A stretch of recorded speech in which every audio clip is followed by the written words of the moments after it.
Magandang araw mga kabi. So for today's video, nag-abang lang tayo ng kalapate. At nag-clock naman yung tatlo natin na inaabangan. Ito nga, nag-iisa natin na kalapate. Tapos yung dalawa ng inaabangan natin, kalapate nung kasama natin ni Sir SBH. So kasama natin nag-abang si Boss Tonying at saka si Boss Anthony Molo.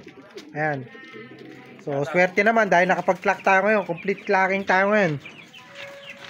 Ayan si Boss Tonying. Yan yung nag-aalaga ng kalapate natin. So update lang tayo sa mga kalapate natin kasi itong mga pang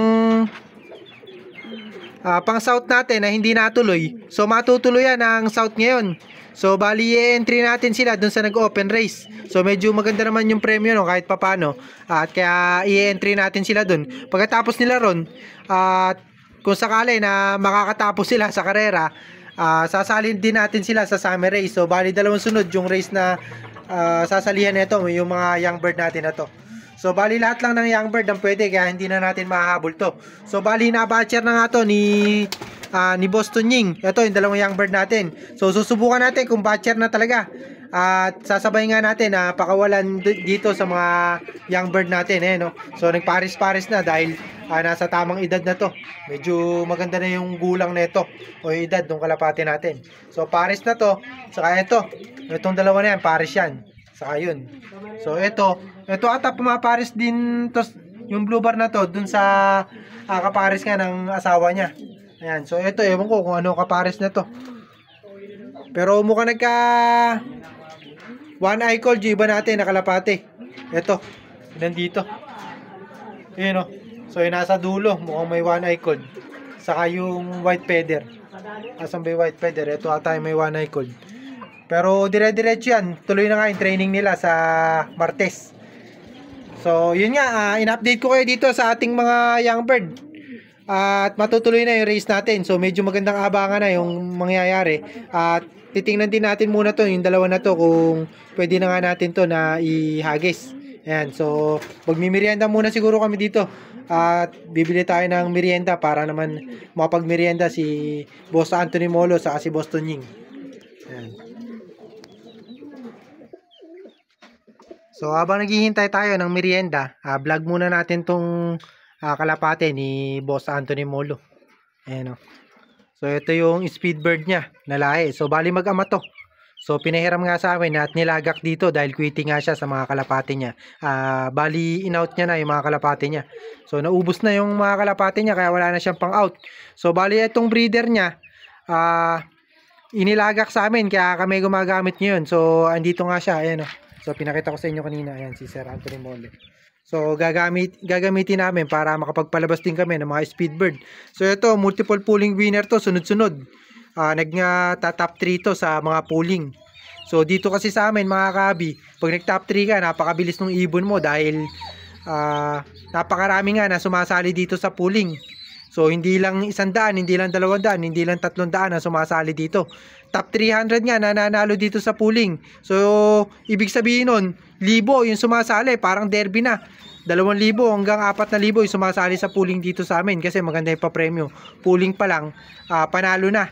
Kumbaga, maganda na yung premyo sa pooling pa lang. Top 300 nananalo, top 200, top 100. Ganyan magpa-premyo dito sa amin. So kaya ito yung speedbird nga na kalapate ni Sir Anthony Molo. Ayan, so talagang humako to ng napakaraming premyo. Kaso ang problema dito mga kabi, nung umuwi nga ng last lap, final lap, yung final lap lang nito ang butas. Tumuwi nga siya, wala nang singsing. So sayang nga dahil kung nag-clock to, overall din to. So parang overall din ata to, itong kalapati na to.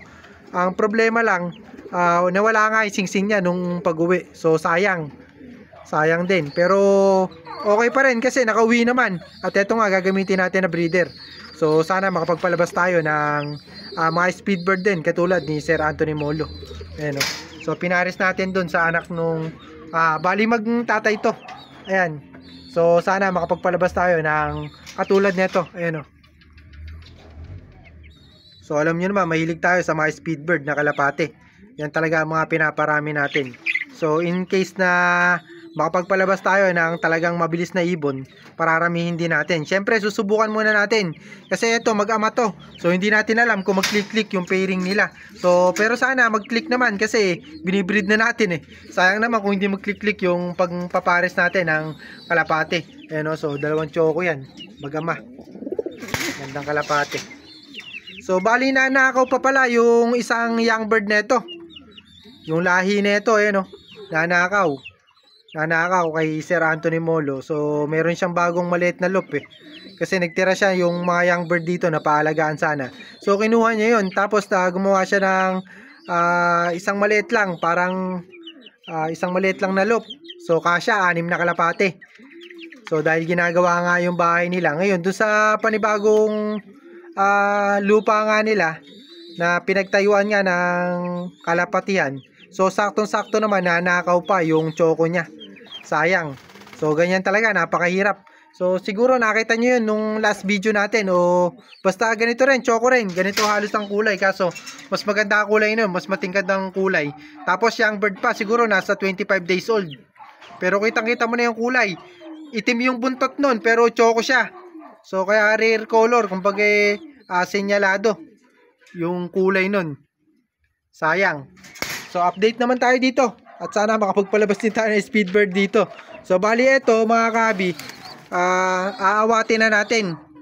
So bali bibigyan lang natin to ng patuka pa para sa ganun tumaba naman itong mga young bird natin dito. Okay naman yung mga singsing, nakakabit naman. So bali ang breed naman natin dito mga kabi, ito rin yung galing kay Sir Anthony Molo. Ito yung gristle niya.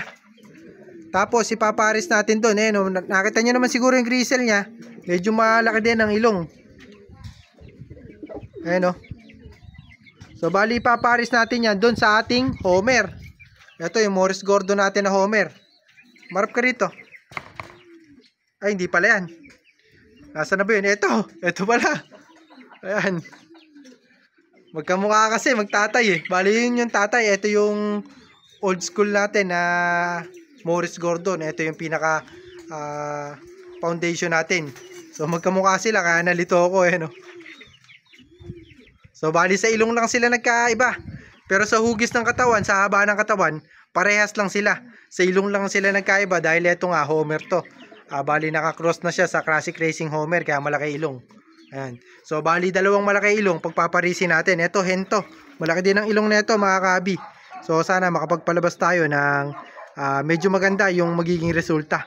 So bali yun nga, in-update ko lang kayo. Bali dalawang breeder pala gagamitin natin mga kabi. Nasaan pa ba yun? Nahanap ko pa yun. So ito kapatid ni Jefferson, yung speedbird natin. Gaya nga nasabi ko sa inyo, mahilig tayo sa speedbird. So ito yung full sister na ang ating speedbird na nag-overall nung nakaraang summer pa ata yun, last summer. So yung mga huling race natin, ito yung full sister nun. So bali second clutch or third clutch na ata to. Kita nyo naman. Ang papares natin dyan, ito. So susubukan natin to, si MacArthur. Susubukan natin kung mabibreed natin na maganda at makapagpalabasan na tayo ng magandang kalapate. So check muna natin yung mga young bird natin dahil paparondahin nga natin, titingnan natin kung batcher na yung dalawa natin na kalapate. So yun nga mga kabi, yan makikita nyo naman sanay na yung kalapate natin, talagang balak na nila nang pumasok sa trapdoor. So pag nagpaparonda kasi tayo ng kalapate, hindi natin iniitsa o hindi natin binubuksan yon. So nilalagay natin sila doon sa loob ng training box. Kaya kapag ayan, makikita nyo talagang sila na mismo ang pumapatong doon sa training box kasi kabisado nila na kapag nilagay na natin yung training box dyan, lilipad na sila o roronda. Kaya ayan, makikita nyo naman So hindi normal yan sa mga kalapate na hindi sanay na tinetraining box. So tuwing magpaparonda tayo, tinetraining box natin. So bali dalawa lang yung kalapate natin na sasanayin at titingnan natin kung sanay na. Ito nga yung blue bar natin na yan. Saka yun, yung Homer natin. Yan yung anak nung pinakita ko sa inyo na Homer natin, yung Classic Racing Homer. So sana maging maganda yung resulta. So ito naman, testing pa lang to. Ayan, so pero etong dalawa na to mga kabi, sa summer pa natin to ilalaro, hindi pa natin ilalaro ngayon kasi eto, paso na yung singsing nito, medyo matanda na yung singsing. Kumbaga, hindi na siya papasok dun sa open race kasi yung open race na sasalihan natin, mga kabi, young bird lang ang tinatanggap. 2023, 2024 lang yung ring na tinatanggap dun.